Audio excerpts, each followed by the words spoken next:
जो पिछले 70 साल में नहीं हुआ वो सब बीजेपी कर रही है। आजादी के बाद पहली बार देश गर्वान्वित महसूस कर रहा है। जो कांग्रेस 70 साल में नहीं कर पाई वो मोदी जी 7 साल में कर दिए हैं। कांग्रेसियों की पीढ़ियां गुजर गई लेकिन पेट्रोल का वो सम्मान ना दिला पाए जो मोदी जी ने दिलाया है।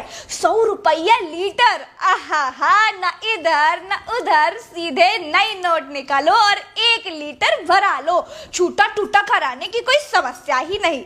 हम मोदी जी की महानता बता ही रहे थे कि पट से चिंटू की मम्मी आ गई। कहे लगी तुम सही कह रही हो बहनी, जो 70 साल में नहीं हुआ वो सब मोदी जी कर रहे हैं। 70 साल में कभी देश नहीं बेचा गया, कभी रेलवे नहीं बेचा गया, कभी सरकारी कंपनी नहीं बेची गई, कभी गरीबों पर कानून नहीं थोपा गया।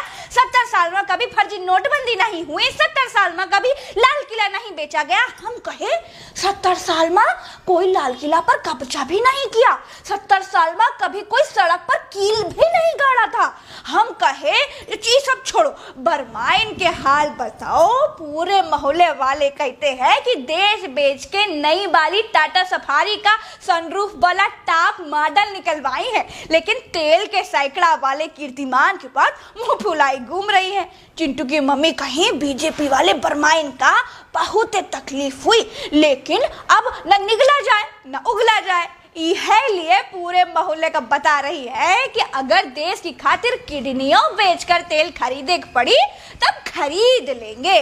विकास होगा तो महंगाई तो होगी ही। चिंटू की मम्मी कहीं कि हमरा मुंह ना खुलवाओ बरमाइन, पूरा देश देख रहा है तुम्हार -23 वाला विकास। कुछ दे ना पाओ तो बनी बनाई चीजें माटी में ना मिलाओ। 5 ट्रिलियन इकोनॉमी का सपना दिखाए थे, अब सांसों पर भी टैक्स लगा दिए हैं। चिंटू की मम्मी कहीं कि बीजेपी वाले वर्मा जी के राज में भारत देश बांग्लादेश से पीछे जा चुका है।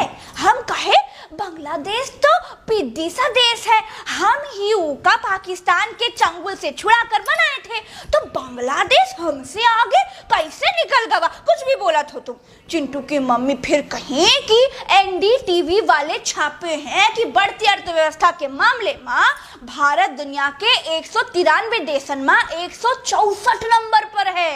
और तो और बांग्लादेश जैसा देश भी हमसे बहुत आगे है।